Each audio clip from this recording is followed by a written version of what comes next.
Welcome in, everyone. RFK Refugees podcast. Ted here, John here. My video is working, hopefully. I think I figured out the issue. No more black screen. If you're on the podcast, you're like looking at John. Just looking at John. That's pain enough. I'm just kidding.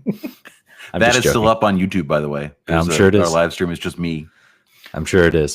Sounds like I'm just like a really long caller into the show. Right. We're back. We're back for another Monday, another trip around the sun, another DC United loss. I think we're just settling in, and well, before we get into that, John, how you doing, my friend? How was your weekend? Let's start with some positivity. We got some positivity. No.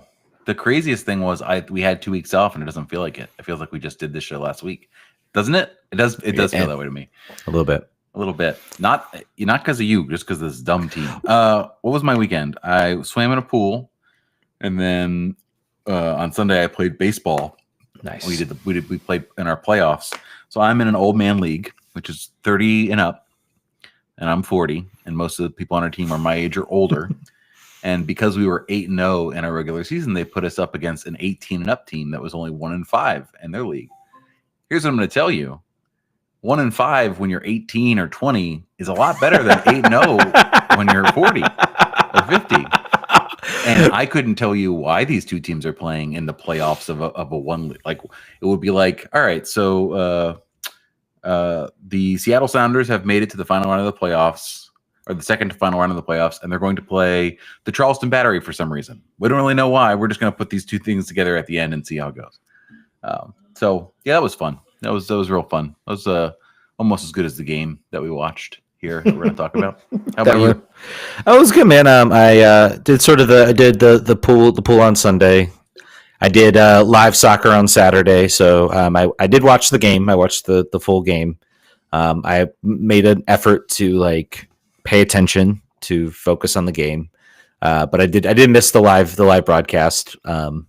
So I won't get that excuse next Saturday. I'll have there's no Kickers game to go to. There's nowhere to hide. It has been a busy Saturday, June. I will say I've enjoyed every minute. I've enjoyed every minute of it. I've enjoyed going to City Stadium, doing the Ivy games. I didn't get to do that last year. I enjoy going to the Kickers game, even though this was a 3-0 loss in a dead rubber cup match in the Jägermeister Cup.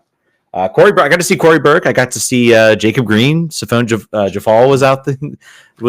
Jafal, the guy many people thought was hard done by being let go by DC United. I remember that one very closely. And he played a really, really nice ball to Corey Burke. They're all right. The Kickers were also down a man. So that wasn't fun, but going out the tailgate is always fun. I will say, man, it's been I feel like I've spent more time than anywhere at City Stadium, combined with all the Kickers. The Kickers have had a huge home run of games. The Ivy have also they of course are a summer type USLW league team.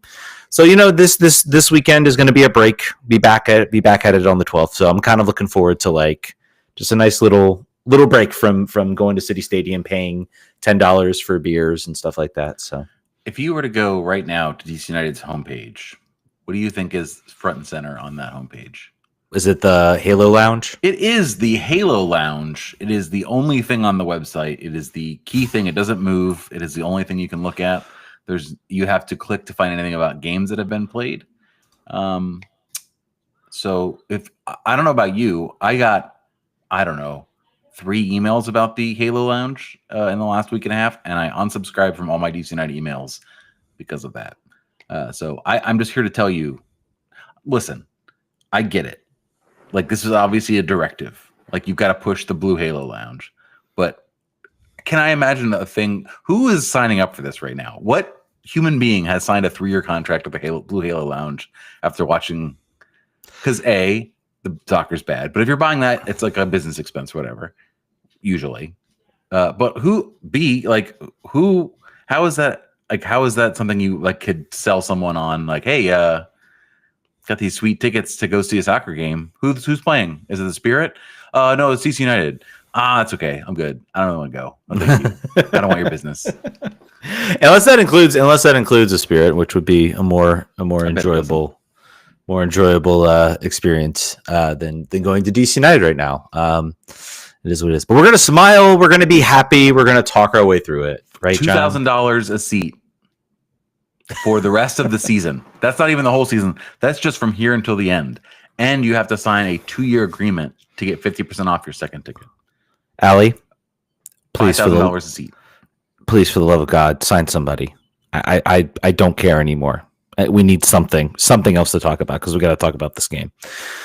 All right, John, we've set it off enough. We've pushed it to the side enough. Let's talk about it. You do get season pass though. If you buy 5,000, you buy a $5,000 seat.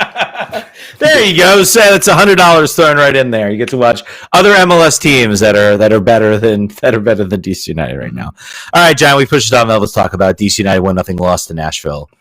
I have some thoughts. I have some, I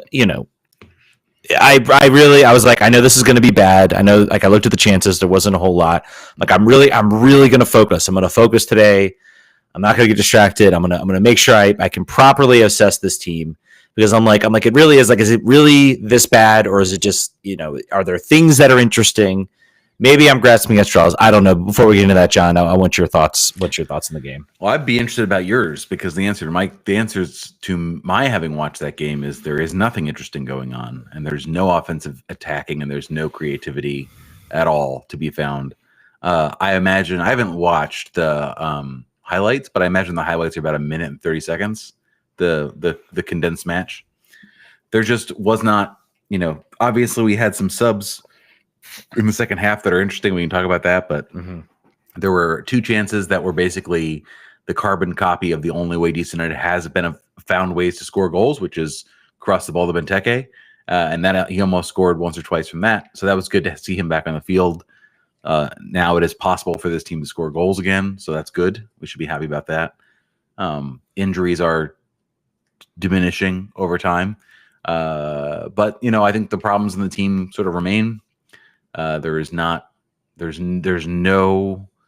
chance creation happening at almost any point on the field.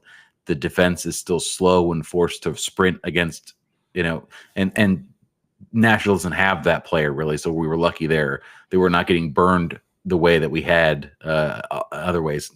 But I don't know. I think you're going to say, I'm hoping that you have some good, because what I got away from watching this team is that they had 2 weeks off. They were playing a team that had 2 days off, and they looked like they had equal amounts of rest. There was not the fire in the belly, and there was not the tactical discipline that you would assume that you would have from 2 weeks getting the game plan on one opponent. I didn't. I guess they only allowed 1 goal, so in that perspective, that's an improvement, and that's what Troy said after the game in the press conference. That thing aside, we got to bottle this up and take it to our next game, because I think we could be pretty happy with the way we defended. And I would tend to agree with him. I think the only thing I can draw from this game is you just look again. You look at this roster. You look at the players out there. There are all these brief little flashes, these brief little moments. Higajima comes out there, does a nice turn, pulls himself into space, and then either that final ball or just everything else just isn't there, because Nashville throws 5 defenders against the wall. They didn't have to push this game. They got their goal off of PK. Fortunate, but that's them's the breaks. Hani Mukhtar was, for the first 15-20 minutes, was the only really super dangerous player. Might have been the only DP out there on the roster. I'm not real familiar with Nashville's breakdown on their roster, but he was the only recognizable DP. They might have had some others. I don't know if Sam Sturridge is a DP or not. He's got 4 goals in 4 games, the longest streak any Nashville player has had. Yeah, so I have to go look at the roster. But Hani Mukhtar was out there. Hani Mukhtar created that goal, and looked like a designated player, and that's just something that DC doesn't have right now. And that is a choice that Ali Makai made. I think we'll find out whether it was the right or wrong choice by depending on who comes in the summer window. And this is the massive gamble he took at the beginning of the season. He's not getting by with this roster. This roster is sinking fast. But someone who crams at the final part of the exam, if he scores a big DP, he can make it all worthwhile. Other than that, Pirani also had a dribble past two players chance creation situation. That was exciting. Yeah, I think that happened, right? I did see that. No, that was a decent, half decent moment, and there are all these little sort of just half decent moments from this team, and it's this game. I think more than others. I mean, I think potentially, a draw would have maybe been fair. You look at the XG; they generated 1.22 expected goals for Nashville. That they only had 0.39 from open play, and DC had 0.37 from open play. It's just 3 combined shots on target. Yeah, it was not a defensive powerhouse. You're dealing with Kojima, you're dealing with Baji, you're dealing with Stroud up there as the front three. None of them, and you just saw it when this team got the ball, they got on a counter. Maybe there's an opportunity, there's an odd man rush. Maybe they get the ball over to Schnegg. Maybe they're able to kind of like create something, and then it's like pass around the box. No one's there. No one has the creativity. No one has the space to make a run. No one's even trying to do something. Or maybe you just get a half chance, like just somebody just run into the box, chip the ball over. Who knows? You might get lucky. I mean, it's better than what we saw, which was just them no one really trying to either take a shot or do something that would actually, impact the game. And that's not the fault of I think the players out there. I just think they're not those types of players to like truly break down a roster, break down a team. And I think to Nashville's credit, they know that, and that's why they're like, look, let's just don't get caught in a sprinting match, don't get caught in non-man rushes, and just keep DC in front of you, and you'll probably walk out there very successful. And that's the nature of where this team is right now, without Benteke, without any other sort of high quality player. 16,000 fans were at that game, according to the internet. I will believe 16,000 tickets were sold. I don't know. Yeah, the gate's not there. The other thing, which is a diversion from the current topic, Ted Kudivietro is getting hot. Just let you know that. He's got a goal. He's got a goal last game. He was man of the match the game previous. He's turning on the burners. Like to see him do that. Good for him. Yep. Back to this. Let's see. What else do we want to bring up here? I think there's some questions that we can talk through that kind of like go to the point here, I think. But are not really questions, they're more like comments. everything's mostly comments. Well, second half, let's talk a little bit. Benteke subs in, yep. Pegula subs in, Jackson Hopkins subs in, Pirani subs in, Peltola subs in. I don't know if to talk too much. I do want to talk. I think I look at that center. I look at Enau, and he did some things that I think were good. I don't think there was too much poor that he did out there. I think he is slowly kind of putting together. His strengths are becoming a little more profound. I think with all these players, I think without any type of big focal point that can just kind of elevate everything around them, I feel like everything looks crappy. I think Bartlett looks bad. Rolls looks bad, Tubbs looks bad, because there's nothing else going forward, and that's why we got some questions and we got some comments about the defense, and I'm like, I don't care at this point. I want this team to be exciting. I want this team to score goals. I want this team to go out there. Right. Do we want to draw every game 0-0 for the rest of the season? Would that be enjoyable for you guys? Would be for me. I don't know about you guys. I don't know if we can accurately judge. I don't know whether we can accurately judge if this defense is truly terrible. And yes, people will point and say, well, they gave up 7 goals. They gave up 6 goals in 2 games. I get it. You take away those 2 games, they gave up 26 goals. That would put them right with Columbus, I think, who's given up 26 goals. We're not generating enough offensively. That's the problem right now with this freaking team. We have not scored. We have scored. I think I need to go back. You know what? I feel I'm going to say this because, and honestly, I will correct it if it's wrong, but I think we've scored 3 goals now, 1 game, and that was the Open Cup game. I don't think we've scored more than 3 goals at all in the regular season. We have not had a game where we've scored more goals than that. That is correct. That the offense is the problem. We do not, and I don't talk to me. We need to go sign we can't afford a high-end attacking player. We need to go get a DP defender. No, we don't. Go find somebody in the range of $5 to $8 million. maybe $10 million transfer fee. I don't know. Maybe I'm wishing there. Maybe We need somebody out there. You've proven to me you can find some decent players. I don't agree with an assessment made by Matt Doyle that they've missed badly on every signing. I think there's been some good, there's been some bad. I think there's mostly some unproven related nature to it. I think maybe writing some players off a little bit too early. But I think he has shown he can find some good talent internationally, within the league, whatever. There's just been no big poster type signing to really like hang your hat on at this point. Timo Werner would have been nice, but he's going to Red Bulls. Yeah, that we should have seen that coming. That makes more sense. Orsino, this is interesting. Like his stats here, he had the most tackles in the match, he had the most duels won in the match, but also had the least touches of any player in the match, and that's because Nashville really didn't try to move the ball through the midfield at all. Mm-hmm. So the fact that he was still succeeding in some ways is promising. 91% of his accuracy on passing. He looks decent.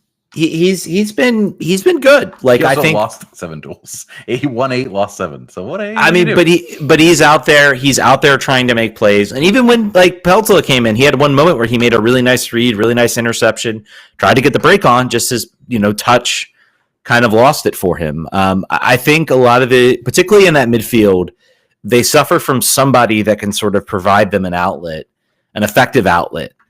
They can pass the ball. They can make a couple touches, get into space, have some vision to make a pass, or whether it's to Benteke out wide somewhere. They just lack that type of bite right now, and it's killing them. It's absolutely killing them. Do you want to read the full Matt Doyle quote? Sure. And then we'll go through the roster, because I think that's at the point we're at right now. Do you want to? Oh, do you want me to pull it up? I did not have it. Yeah, if you could, and then I can go through the roster here, and we can say. I think it came from his power ranking, so you might have to give me a minute to look it up. Or just had anyway. So the point is being made by Matt Doyle that all of the signings have been misses, or almost all the signings have been misses. So the good part from the Allie McKay grading school, like the simplicity of this, is that almost all this roster has been turned over. So we can look at this. We can look at these players, and you can tell me whether you think it's a hit, a miss, or a meh, or undecided too soon. Okay. I may be wrong about when these guys got signed, but I don't think I am as far as in the last year and a half. So here we go. Connor Antley. Hit, I'd say, for when he's not been injured. Yeah, I would say, it's tough. Expectations for him were low. He came from championship. Yeah, I'd say a hit. Dominic Baji. Meh. I'd say miss. Fidel Barajas, miss. Yeah, clear. Luis Barraza. I don't know. Meh. Yeah, meh. Lucas Bartlett. Meh. Yeah. Derek Dodson. I'm still on meh. I'm gonna go miss. Okay. Borisino. He's meh category right now. I think I've seen some improvement in the past few weeks. I'm gonna go up to meh as well. Yeah. Jordan Farr. That's just a funny one. We'll leave that alone. June. Can it be? I feel like with June, I'm still in the too early to tell. Sure. I mean, call him a miss. Call him a miss for right now. I'm gonna call him a miss at $800,000 salary. I'm gonna call that a miss.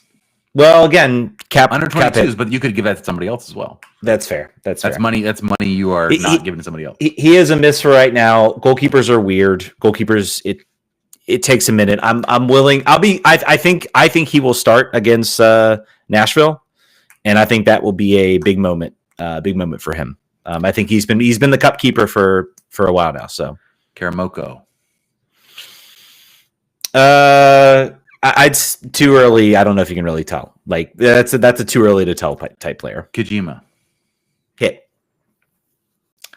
So we're a look at the fact that his salary is very low. I think he's making $180,000 or $100,000. He was acquired at $400,000 on GAM, which at the time was thought to be kind of a lot for the player that he's been, but he has played a lot. So I would say hit as well. I would say you don't want him to play so much.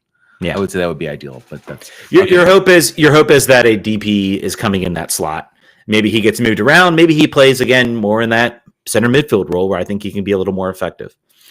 Randall Leal, miss. Lucas McNaughton, miss. Yeah. João Pedro, hit. Injured. I'm gonna go meh for right now. I want to see him on the field for like 4 games in a row. Yeah, I would say between when he's on the field, he's been good. When he's on the field, he's been good. The Pirani extension, which is the first thing he did when we got here. Miss. Kai Rolls. Meh. David Schnegg was before he got here, right? Yeah. No, David Schnegg. He was signed by David Schnegg was signed by him. That's a hit. Yeah, 100%. Brennan Cervania. Meh. Stroud was there before. No, Stroud was brought in. He was brought in the first off season. He was a hit and then he was a miss. So where does that leave him now? Last year he was a hit. This year he has been very bad when he's been healthy. Yeah, I don't know, man. I don't know where you put him. I mean, it's kind of a meh type. We're gonna go meh. Gavin Turner signing and playing 7 minutes all season. That's a too early to tell. And finally, your favorite player, Rita Zohir. Miss. So, And you gotta throw. Honestly, I will admit you gotta throw Aaron Herrera in there. Okay, I mean, hit. Yeah, because if you're David Schnegg was signed last year. Like Aaron Herrera's a hit. If that's the case, we've got 2 hits from the roster, from the very, very poor roster. Well, that was your corner. Antley, I guess. Antley was a hit. You called Peglo a hit. Kojima a hit. And Kojima. Okay, so 4 to 5, depending on if they're healthy or not. Yeah. There was a lot of. The problem is that the whole team got turned over. Yeah. So like he's got the N is very high, but I would say that you'd like to see a higher hit ratio. I think that would be fair.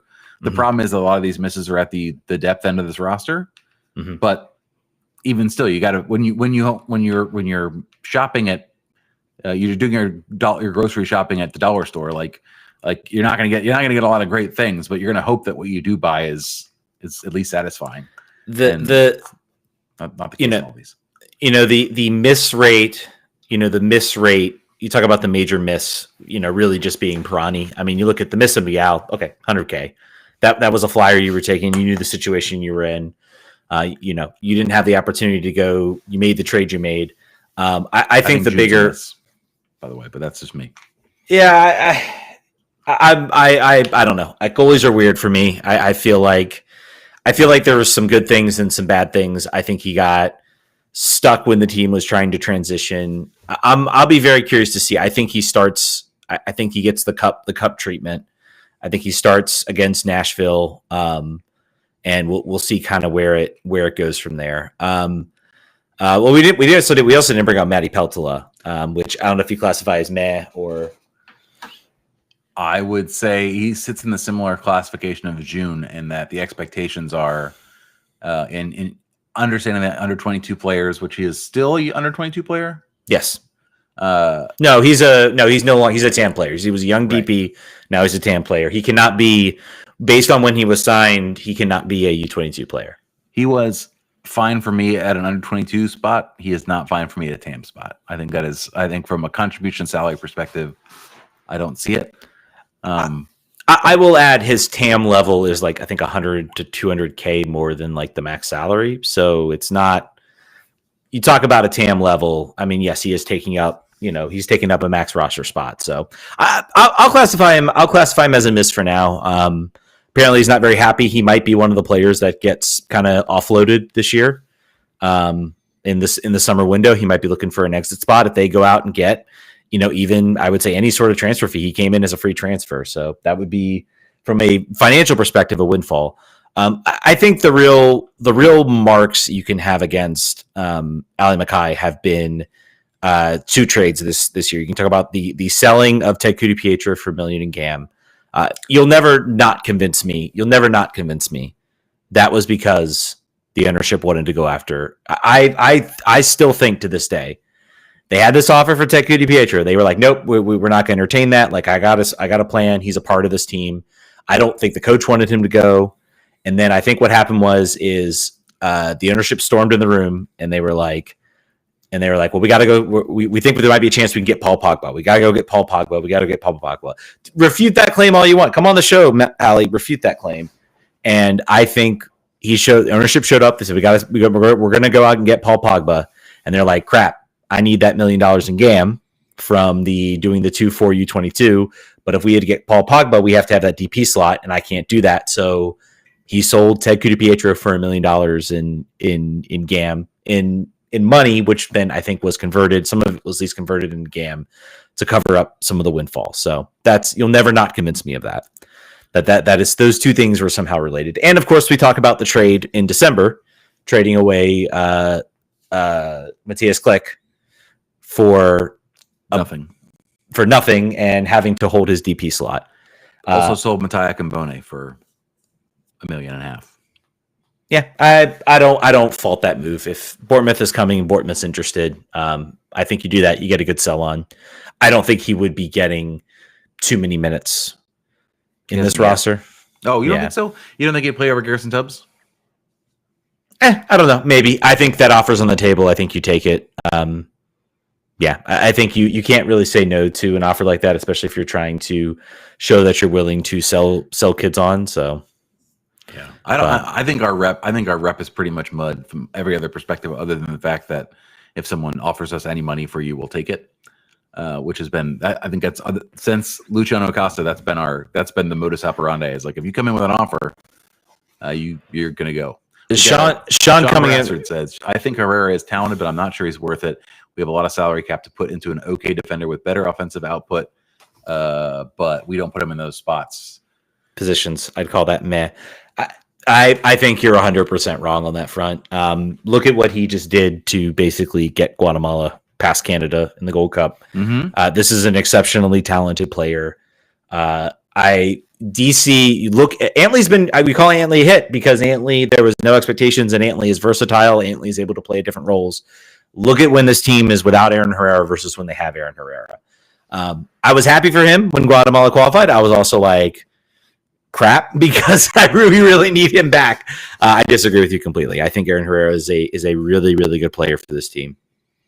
Really, I think there are. If you're looking for places that money has been misspent, I think you can find a lot better. I think you can find a lot more options on a roster. But I mean, I think the point is, signing's a bit of a mixed bag. I think some trades have not worked out this year. All of this we talked about. If he hits on a big DP signing, if he finds a Luciano Acosta type player, if he finds an Evander type player, if he finds a player that comes in that is able to sort of orchestrate the offense, that is able to present this team as a threat, I think a lot of the players we talked about that are players like Peglo, even a player like Jared Stroud, suddenly the attention is not on them anymore. They don't have to be the ones to orchestrate or create. That opens up opportunities. This team is fighting with both hands tied behind their back right now. Signing a DP at least gives them one hand free, where they can fight a little bit. I think if you want to dump on on Ali, I think you're okay too. He's been given a challenging hand. He knew that when he came in. The league knew that this team was likely to be that way. He has not done the Billy Bean and the A's where he puts together a playoff roster out of chewing gum and some old wire. That's not happening. That's not been the outcome here. That's the only way in which you succeed in this situation. Every other way you fail. If you perform average, you fail because what you're working with is substandard compared to other possibilities. But that's also why you get the opportunity to do this as an assistant GM with no other track record. Like that's how you enable yourself into this opportunity. Yeah. So if he wants to say that, okay. But that's not what I'm not mostly concerned with Ali. I'm mostly concerned with I am concerned with it. I don't want to say that I'm not concerned with him. Yeah. I don't know. A question from B Huzzle says, barring a miraculous late season recovery sparked by a talisman summer signing, should Ali and Troy both be fired after the season? Troy, maybe, just because there has to be a scapegoat. I don't know if that's fair to him. I could see a scenario where where they literally recognize, nope, you've been given a bad hand. No, there were no mutinies in the roster. No one truly, utterly, just completely gave up on this roster. Maybe the players in the locker room, nope, we still want him back. This season, we've got the extra DP slot. We're going to give you help, and this is the real signing. But if they fire both of them, do you trust Jason Levian to provide a good GM and coach option? No. After this, no, you do not. You shouldn't. You can let Troy go if you feel like there needs to be some accountability. If there's something else maybe we're not seeing, okay. If you get rid of Ali Mackay, that is not how you run an organization. You do not fire a GM. You do not, after 2 years, only 1 year where he was really able to make signings. It will probably potentially come down to his DP contract, to what DP he brings in and how that DP performs. I think there is a scenario where if this team doesn't perform or doesn't make the playoffs in year 3, maybe his contract's not renewed. That'll be the last year of his contract. Yeah, firing your GM in the middle of a rebuild may be like, I don't know, like putting an 800% tariff on your highest trading partner. Maybe that's like similar thought process. It's just like you got to stick with a plan to see it through, or if you're going to stop midway, you better have a great new plan, but you can't just on the fly decide that you're going to pull the ripcord. Yeah. And to the point too, I mean, it's a new GM. Maybe you have to be comfortable with some gambles, some mistakes. It's a guy who's trying to at least build something. And again, I've talked about this. You need to see this through. I do want to have one more question. We got a question for B Huzzle says, and then we had another percentage question. What percentage of blame the abysmal team should be assigned to each? Troy, Ali, this is a repeat question, by the way. So this is where we're at. Everyone has this sort of question. Go ahead. I was going to say roster 50%, Ali 30%, Troy 20%. I'm going 75% ownership just for the one decision. Oh, I'm sorry. Ownership is in that. Yeah, so it's ownership, players, Troy. And Ali? No, it's ownership, Troy and Ali. Oh, then reverse that. Ownership 60%, 20% Ali, and then 30% Ali and 10% Troy. I think that's only, you get 60% right, so you're good. Mm-hmm. I mean, I go 75% ownership. I go 24% Ali and 1% Troy because I do not understand. Like, you gave the roster that was given to Ali or given to Troy. I legitimately, I don't assign much blame to the coach. Like, I'm like, what else is he supposed to do? He found a way to like stop goals from going in when they have their full roster in. Like, he found a way to keep this team like competitive and at least in games. It's not his fault. He doesn't have 2 DPs. So the decisions on the trades, the trade of Ted Pietro, the trade of Matthias Klick is on Ali. And then ownership gets the rest for this stupid idea that they could go out and sign Paul Pogba and literally screw your team over and maybe mess up Ali's plan. I do really want to know if this really threw a wrench in a plan that Ali was trying to do. Yeah, I really do. What other coach could have done that? Could have done what Troy did and teach his team to defend with 1 DP on the roster. His name is Ben Olsen.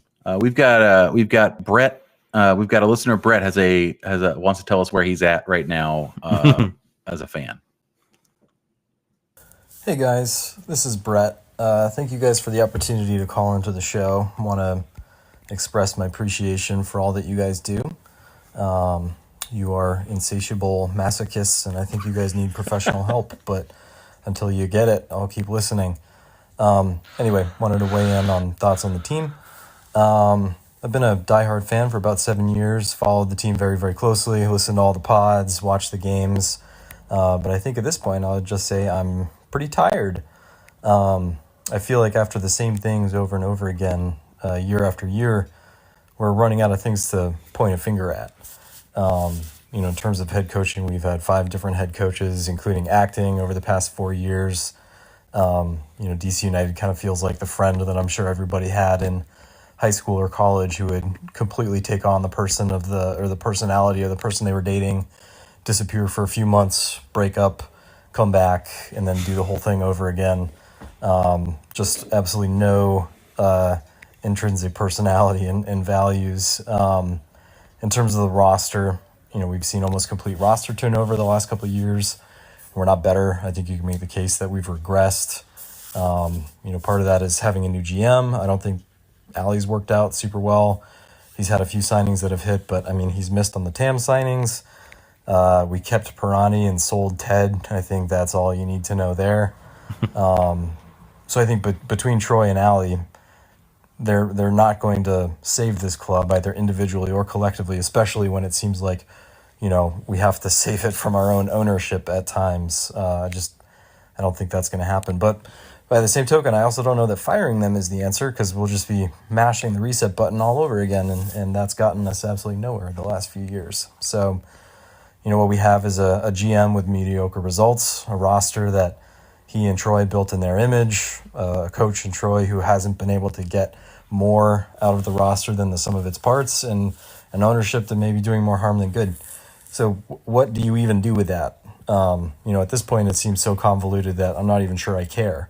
I think the human reaction when faced with a mess that big with no apparent solution is to lose hope. And when you lose hope, you lose interest. And when you lose interest, you stop investing time and money. I have not watched a game in weeks. I have no desire to go see a game in person, and I don't see myself signing up for another season pass for the MLS on Apple TV. So I don't know. I think that's where I'm at. I think they got to prove it before they get me back as a fan.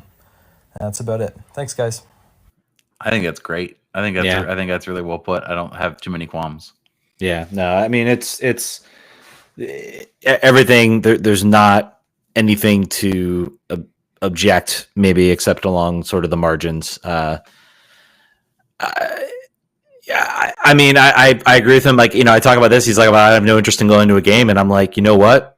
Like, I will watch on TV because I've been a fan. I do this podcast, and as long as you guys keep bringing questions, as long as you all keep posting stuff, as long as you guys keep interacting, I'll probably keep doing the show. Because you guys, we literally put this out here because we put these questions stuff out here. We put all that stuff out here because I just want to know that people still care. If we ever put a question out and we don't get any answers or any audio clips, that might be a sign. Time to quit. At this point, I live closer than you, Ted, and you could not get me to go to a game recreationally right now. No, just not. And like we fought all this time to get access to cover the team. I just there's not really utility in it for me right now. I don't think our coverage would be any better for this team, and no more listeners would listen than they do right now. We're all he called us sadistic. I think that's right. Masochistic. Masochistic. Yeah. We're all sort of in the same boat right now. It's like, hey, give us something, or either give us something exciting, or we're gonna have gallows humor for the rest of this year. We're all gonna make jokes to each other about how dumb we are for watching this team. Tick tick, Allie. Tick tick. 25 days. 25 days till the window's open. Other teams are out here making moves. I'm seeing rumors come across. I know Twitter's a trash fire. I searched like DC United on Twitter just to get any sort of semblance of move. The only thing I've seen so far is that we might be selling Pirani. And I think it's also dependent upon, I don't think Vasco da Gama wants to buy Pirani for any sort of rate. I think they're like waiting to see what DC does with their option. If they don't renew it, they'll probably enter some contract negotiations. It was a translation error. Actually, we're going to have to pay them to take him. I think it was the Portuguese being translated back in English. I mean, that's the only thing. I mean, it feels like a lot of the interesting things, maybe we were slightly interested to see what Christian Fletcher could do. Christian Fletcher's not out for the season. It feels like this year is just the wheels have just like, there's no real, anytime you get some semblance, now it's, Benteke's back. So maybe there will be a goal. Maybe there will be some happiness. Maybe there'll be something to talk about that's exciting about this team. By the way, I just said I couldn't be asked right now to go to a DC United game. I'm flying to Nashville to go see a DC United game. Well, you're going to like the one game that might actually matter. Yeah. I don't know, man. A cup run might do it, and we talk about this. That game on Wednesday is the most important game of the season right now for this team. I think there was a deliberate effort to not rush Benteke back. I think they're like, we don't care if we lose the next 3 games. Like, we get Benteke back, give him 1 game to get kind of back into the swing of things, and then we're gonna push. I'll be very curious to see what the lineup looks like against Atlanta coming up. I don't know what we're gonna see as far as a lineup. Like, you're literally pushing. The one thing that could rescue this team is a cup run something like that. I have to look at when would they be able to like bring in like a big signing for like the semifinal and final and potentially have some sort of a run. I don't know, man. That's a season. And you know what? The way they played that game against Nashville, they could win. Like they were alive in that game. A PK. I mean, they really put themselves in good positions. Nashville played a strong lineup. Yeah, I don't know. They could go out. They could win that game. They could shock us. It could have been scoreless and gone to penalties, and they could have won that game, subbing in Jordan VAR in the second half. Exactly. Extra time.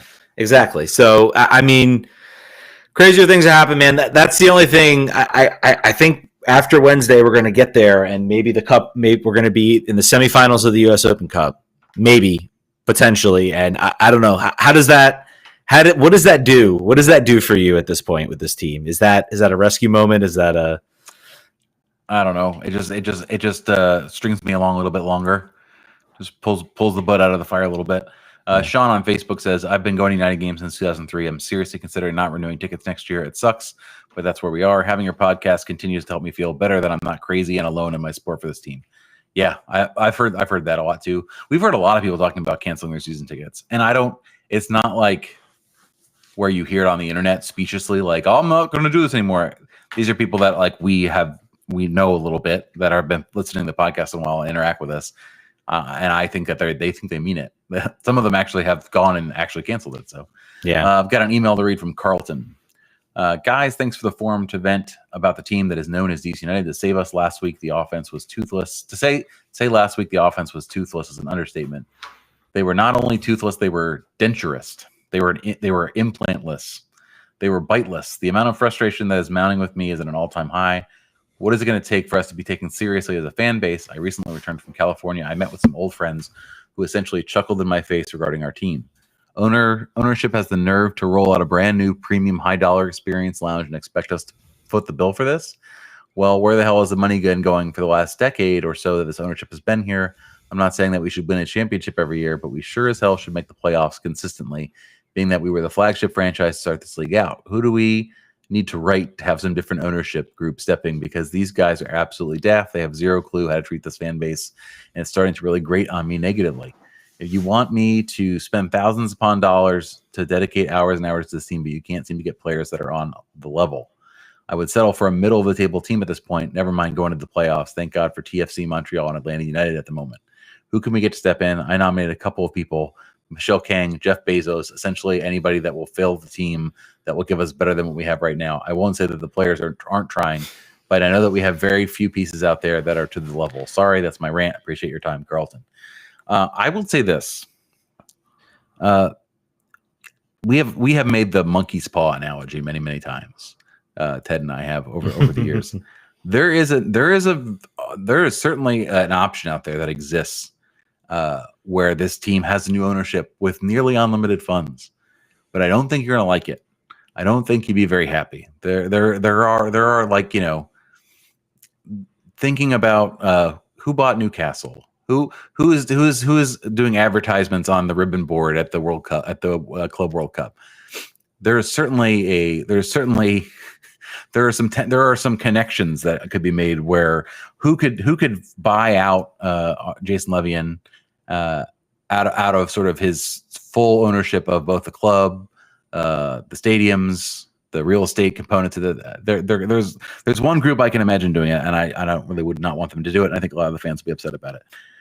Overall, yeah, I hear you. I think that this club we're so far from like the 5 stars and the tradition and the like that is irrelevant completely at this point. That door is closed. That is now, I give them permission. We got mad before when they got rid of tradition and they weren't going to talk about it anymore. And I remember I sat in a focus group and they're like, we're not going to talk about that anymore. We're moving on. And at the time I was like, why would you do that? That's all you have. You haven't been good. This is the only thing you have. And now if they were to do it now, I would be like, all right, you guys absolutely are not allowed to do that. You can't say that name. You're not allowed to say those words. You weren't there. So there's that. You haven't earned it. Like literally haven't earned it at this point. Yeah. Rufus Firefly the third says, since it's unlikely Mihalik will be back in 2026, that the biggest issue is no striker period. No threat from the wings unless Plago goes on a heater. Stroud is damaged goods. Kojima has a lot of running around with no real effect, and Pirani is Pirani. The poor man's Edison Flores. Ooh.